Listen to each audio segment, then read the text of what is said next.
Hello friends, जैसा कि आप लोगों को पता ही है कि बिहार में शिक्षकों की नियुक्ति से संबंधित विज्ञापन निकल चुका है।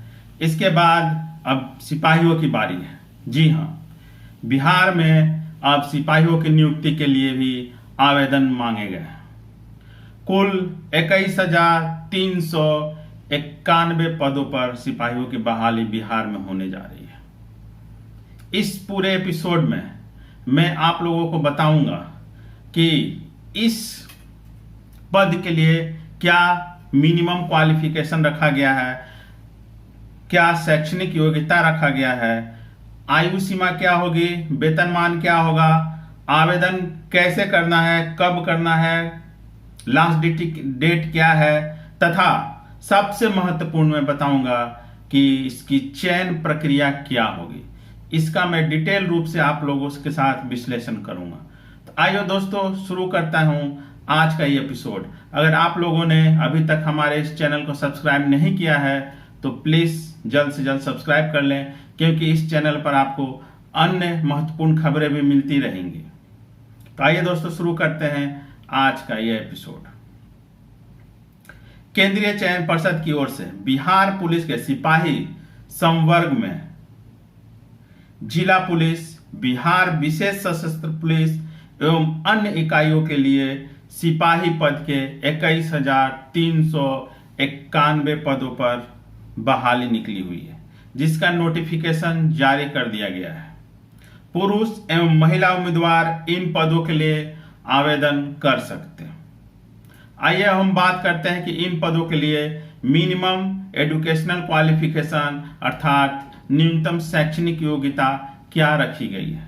मान्यता प्राप्त संस्थान से इंटरमीडिएट पास करने वाले उम्मीदवार आवेदन के पात्र होंगे, अर्थात जिन स्टूडेंट्स ने 12th या इंटरमीडिएट किसी भी संकाय में, साइंस, आर्ट्स, कॉमर्स किसी भी संकाय में किया हो 12th पास, तो इस पद के लिए वो आवेदन कर सकते हैं। इसके साथ ही बिहार राज्य सरकार के मदरसा बोर्ड द्वारा निर्गत मौलवी प्रमाण पत्र या फिर बिहार राज्य के संस्कृत बोर्ड द्वारा निर्गत शास्त्री जिसमें इंग्लिश होना चाहिए, या आचार्य जिसमें इंग्लिश नहीं होना चाहिए अर्थात अंग्रेजी रहित प्रमाण पत्र, या राज्य सरकार द्वारा मान्यता प्राप्त अन्य समकक्ष शैक्षणिक अर्हता रखने वाले उम्मीदवार आवेदन कर सकते हैं। आइए अब हम बात करते हैं इसके लिए एज क्वालिफिकेशन, आयु सीमा क्या रखी गई है। सामान्य अर्थात जनरल कैटेगरी के लिए वर्ग के पुरुष एवं महिला के लिए उम्मीदवारों की न्यूनतम आयु सीमा 18 वर्ष और अधिकतम आयु सीमा 25 वर्ष रखी गई है। बिहार राज्य के अस्थायी निवासी आरक्षित श्रेणी के उम्मीदवारों को राज्य सरकार के नियमों के अनुसार छूट दी जाएगी। किसी भी प्रकार के आरक्षण का लाभ केवल बिहार के अस्थायी निवासियों को ही दिया जाएगा। आइए अब हम बात करते हैं इसके लिए मिनिमम वेतनमान क्या होगा। सिपाही पद के लिए अंतिम रूप से चयनित उम्मीदवारों को लेवल 3 के अंतर्गत निर्धारित 21,700 से लेकर 69,100 रुपये प्रतिमाह वेतनमान के रूप में दिए जाएंगे। आइए अब हम बात करते हैं कि आप इन पदों के लिए आवेदन किस प्रकार से कर सकते हैं। इच्छुक पात्र एवं योग्य उम्मीदवार इन पदों के लिए ऑनलाइन आवेदन कर सकते हैं। ऑनलाइन आवेदन प्रक्रिया 20 जून 2023 से शुरू होगी। आवेदन करने की अंतिम तिथि 20 जुलाई 2023 है। आप किस वेबसाइट से आवेदन करेंगे उसकी जानकारी मैं दे देता हूं। तो वेबसाइट लिख लीजिएगा www.csbc.bih.nic.in के वेबसाइट पर जाकर आप इन पदों के लिए आवेदन कर सकते हैं। अब अंत में मैं आपको बताऊंगा कि इन पदों के लिए चयन की प्रक्रिया क्या होगी, अर्थात इसमें चयन किस प्रकार से किया जाएगा, किस कैटेगरी के लिए किस प्रकार का चयन पद्धति को रखा गया है। चयन के लिए सबसे पहले लिखित परीक्षा आयोजित की जाएगी, जिसका स्तर 10वीं कक्षा का होगा। 100 अंकों की इस परीक्षा में वस्तुनिष्ठ अर्थात ऑब्जेक्टिव टाइप प्रकार के प्रश्न पूछे जाएंगे। ये प्रश्न हिंदी, इंग्लिश, गणित, सामाजिक विज्ञान, विज्ञान, सामान्य ज्ञान और समसामयिक मामलों से संबंधित होंगे। समसामयिक अर्थात करंट अफेयर्स।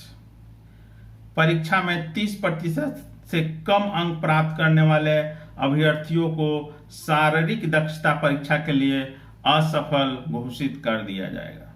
लिखित परीक्षा अंतिम मेधा सूची का आधार नहीं होगी, केवल शारीरिक योग्यता परीक्षा के लिए ही अंक होगी। अर्थात अगर आप लिखित परीक्षा में पास होते हैं तो आपको शारीरिक परीक्षा के लिए योग्य माना जाएगा। ये फाइनल रिजल्ट नहीं होगा लिखित परीक्षा, इसके बाद आपको शारीरिक परीक्षा देना पड़ेगा। दूसरा चरण जो होगा वो शारीरिक योग्यता और दक्षता का परीक्षा होगा, जिसके लिए 100 अंक निर्धारित किए गए हैं। शारीरिक मापदंड में अनरिजर्व और पिछड़ा वर्ग के पुरुषों के लिए सीना फुलाए 81 सेंटीमीटर, याद रखिएगा 81 सेंटीमीटर, और सीना फुलाकर 86 सेंटीमीटर न्यूनतम माप रखी गई है। अत्यंत पिछड़ा वर्ग के पुरुषों के लिए यही माप निर्धारित है। अनुसूचित जाति जनजाति के पुरुषों के लिए बिना फुलाए 79 सेंटीमीटर और फुलाकर 84 सेंटीमीटर की माप निर्धारित की गई है। थर्ड जेंडर अभ्यर्थियों के लिए शारीरिक मापदंड और शारीरिक दक्षता परीक्षा का मापदंड महिला अभ्यर्थियों के समान होगा। पुरुषों के में जहां सीना का माप होगा, वही महिलाओं के लिए वजन महत्व रखेगा। सभी वर्ग की महिला अभ्यर्थियों के लिए न्यूनतम वजन 48 किलोग्राम होना जरूरी है। इसके अलावा लंबाई का मानक जानने के लिए दिए गए वेबसाइट पर जाकर आपको सारा डिटेल आपको वहां से मिलेगा। तो दोस्तों, अगर आप सरकारी नौकरी पाना चाहते हैं तो बिहार में अभी आपके पास सुनहरा मौका है। आप शिक्षकों के लिए जो बहाली निकली है उसमें अगर योग्य हैं तो भर सकते हैं। सिपाहियों के लिए वैकेंसी निकली है, आप इसमें भर सकते हैं। तो दोस्तों, ये सुनहरा मौका चूकिएगा नहीं और कठिन परिश्रम करके कोशिश कीजिए कि ये मौका आपके हाथ लग जाए। तो दोस्तों, अगर आप चाहते हैं कि इसी प्रकार की महत्वपूर्ण जानकारी आपको मिलते रहें तो प्लीज़ हमारे चैनल को जल्द से जल्द सब्सक्राइब कर लीजिए। धन्यवाद दोस्तों।